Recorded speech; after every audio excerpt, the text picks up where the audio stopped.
हाँ, अब यहाँ तो धाम का प्रभाव है, नाम का प्रभाव है। यहाँ तो सहज पवित्रता, शांति, संकल्पहीनता ये अनुभव में आएगी। कोई संकल्प नहीं बन रहा, क्योंकि धाम है ना प्रियाजू का।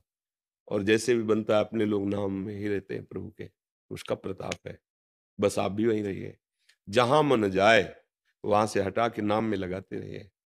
अभ्यास योग युक्तेन चेतसा नान्यगामिना। जब तुम्हारा चित्त, तुम्हारा मन जाएगा, तो जिस वस्तु में जाएगा, जिस व्यक्ति में जाएगा, सही मानिए उसमें भगवान है। जहां आप भावना करोगे मन लौट आएगा। देखो, लोग समझ नहीं रहे हैं, ऐसे भगवान कैसे हो सकते हैं। हमारे मन में भ्रम आता है ना, प्रश्न आ जाता है। हीटर गर्म कर रहा है ना, पावर कौन है? बिजली है ना। ये तेज रूप में प्रकाशित हो रहा है, प्रकाश, ये बिजली है ना। मोटर रूप में पानी ऊपर खींच रहे, बिजली है ना। मतलब कहीं ना कहीं मेरे जीवन का योगदान है बहुत बड़ा। और छू जाए तो मृत्यु है ना। भला जो जीवन दे रही है वो मृत्यु कैसे हो सकती है? लगता है नहीं लग। तो अगर आप जानते हैं बिजली के प्रभाव को और बिजली की महिमा को, तो आप कहोगे कोई ये बात, इसमें प्रश्न की जरूरत ही नहीं है। उसका प्रभाव छुओगे तो मार देगी, और प्रयोग करोगे तो जीवन दान दे देगी। प्रकाश दे रही, पानी दे रही, मशीनें चल रही हैं, फ्रिज में ठंडा कर रही है, हीटर में गर्म कर रही। यंत्रों के प्रभाव से बिजली का बहुत रूप देखा जा रहा है, पर बिजली तो एक रस है ना। ऐसे ही त्रिगुण स्वभाव से ये लीला, कोई राक्षसी स्वभाव वाला, कोई राजसी स्वभाव वाला, कोई सात्विक स्वभाव वाला, कोई भगवत स्वभाव वाला, लेकिन बिजली सब में एक ही है।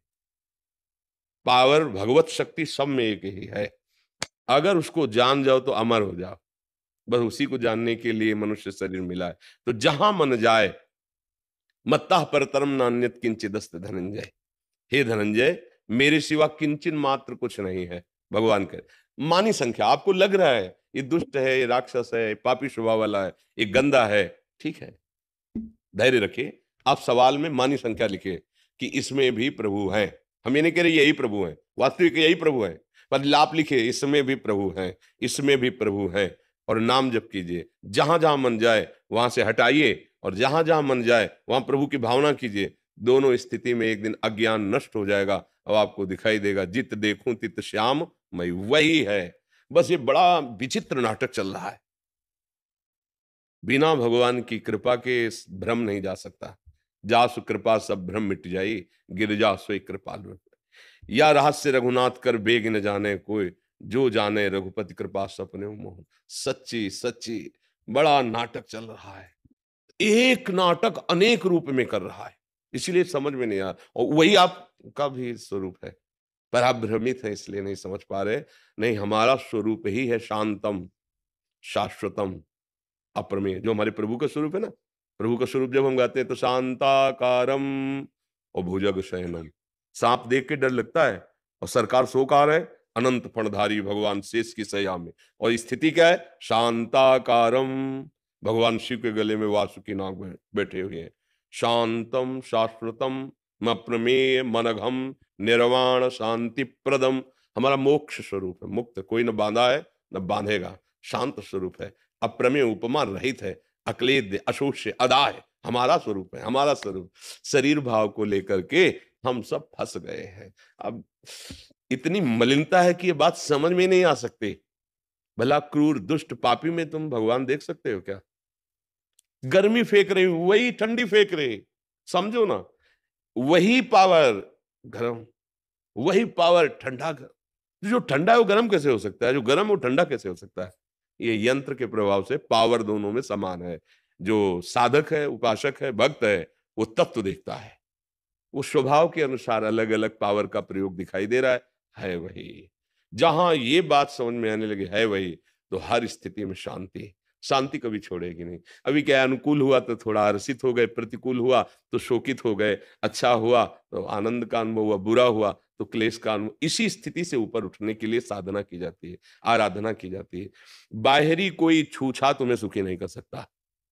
बस ये समझ में तुम्हारी हमारी बात आ जाए, तुम खुद सुख स्वरूप हो, तुम विवेक धारण करो, किसी बाहरी वस्तु की आवश्यकता नहीं, आप खुद सुख का दरिया हो। क्योंकि ईश्वर का अंश है ना, आनंद समुद्र भगवान का अंश आनंद में है। बस ये बात हम आनंद की खोज रुपए में करते हैं, पद में करते हैं, भोगों में करते हैं, इसीलिए हमें आज तक आनंद नहीं मिला है। एक बार राजसूय यज्ञ में भगवान श्री कृष्ण अर्जुन पास ही बैठे थे, तो एक चींटा एक दाना लेकर के चावल का टूटा हुआ बड़ी मुश्किल से चल पा रहा था, क्योंकि उसकी एक टांग टूटी हुई थी।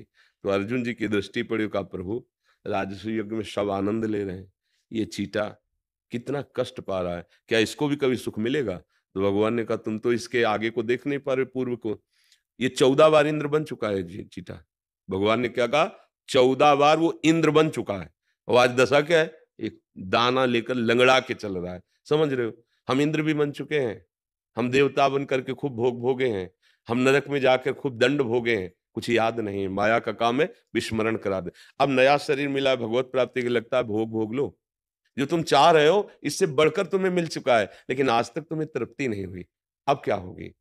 तृप्ति होनी है अंदर से। देखो, जो तुम चाह रहे हो वो तुम्हें मिल जाता है, तो विश्राम मिल जाना चाहिए ना। विश्राम का मतलब आहा, अब मुझे नहीं चाहिए प्रभु, मैं जो चाह रहा था वो मुझे मिल गया। क्या ऐसा कभी हुआ है? कभी भी। क्षण भर के लिए तो लगता है, फिर इसके बाद फिर इसका मतलब मन हमारा खुद कह रहा है कि जो मैं चाह रहा हूं वो सही अभी मिल नहीं पा रहा। और देखो केवट जी को भगवान के चरण मिले धोने को, तो भगवान कह रहे हैं कि ये लो प्रियाजू की सियाजू की मुद्रिका, अब कछुनाथ ना, अब पा गया, अब पा गया।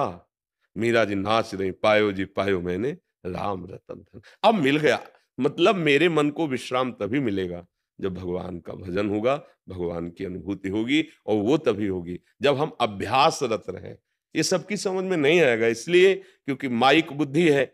सही पूछो, अगर उस वस्तु और व्यक्ति से भगवान अंतर ध्यान हो जाए तो आप अभी नष्ट करने की सोचने लगेंगे। तो देखो, जैसे पति का बहुत प्यारा शरीर है और मेरे भगवान वहां से अंतर ध्यान हो जाए, कितने मिनट गले लगाओगे? डर लगेगा छूने में, और पैसा दे के नष्ट करवा दोगे। नहीं, पैसा दे के लकड़ी लाओगे और उसकी चिता लगाओगे, और उसे पूछे कि ये जो तुम आग लगाने जा रहे हो ये वही तो शरीर है जिसको आप पति मान रहे थे या पत्नी मान रहे थे या प्रिय मित्र, जो भी मान रहे हो आप। बोले नहीं, वो तो चला गया। कौन चला गया? तुमने उसको जाना? तुमने उसको पहचाना? बोले नहीं। तो जाना तो शरीर को था, इसे गले लगाओ, अब इसे रखे रहो। नहीं नहीं, अब कैसे रख सकते हैं? वो चला गया। अनजाने में भी हम प्यार उससे कर रहे थे। कौन से? जो भगवान अंदर बैठे हैं, जो भगवान का अंश है। अज्ञान की धरा में हम जी रहे हैं, इसलिए समझ नहीं पा रहे। ये हमारा स्वरूप ही शांत है, हमारा अक्लेद्य, कोई क्लेश छू नहीं सकता। अदा है, कोई अग्नि की ताकत नहीं जला सके। अशोष्य, कोई वायु की ताकत नहीं कि सुखा सके। हमारा स्वरूप जो है वो ऐसा है। इसलिए नाम जप करते हुए जहां जहां मन जाए वहां वहां भगवत भावना, और या वहां वहां से मन हटाकर अपने प्रभु के नाम में लगाना। दीर्घ काल निरंतर सत्कार सेवितो दृढ़ भूमि, ये दीर्घ काल तक निरंतर ऐसा अभ्यास किया जाए तो सिद्ध हो जाएगा दृढ़ भूमि, फिर परमानंद की अनुभूति होगी। सही सही। काकभूषुंड जी गरुण जी से अपना अनुभव कहते हैं कि कोई ऐसी योनि नहीं जहां मैं गया न हो, कोई ऐसा कर्म नहीं जो मैंने किया न हो, लेकिन सुखी न भयो आज की राय। आज जैसा मुझे सुख भगवान की भक्ति में मिला वैसा कहीं नहीं मिला। ये बड़े बड़े महापुरुषों का है। विश्वास करके चल दो। तो क्या करना, कुछ बदलना थोड़ी है। जैसे रह रहे हो वैसे रहो, पत्नी पुत्र परिवार वैसे ही, जो ड्यूटी कर रहे हो वही ड्यूटी करो। बस भावना बदलनी है। ये ड्यूटी भगवान की सेवा है, ये परिवार भगवान का ही दिया हुआ कर्तव्य है, तो हम उसका निर्वाह। पत्नी के साथ पति का कर्तव्य, पुत्र के साथ पिता का कर्तव्य, माता के साथ पुत्र का कर्तव्य, अपने अपने कर्तव्य का निर्वाह रूपी पूजा करते हुए और नाम जप करो, भगवान के सहारे रहो। जो एक सिद्ध संत को गति होती है वही आपकी गति होगी।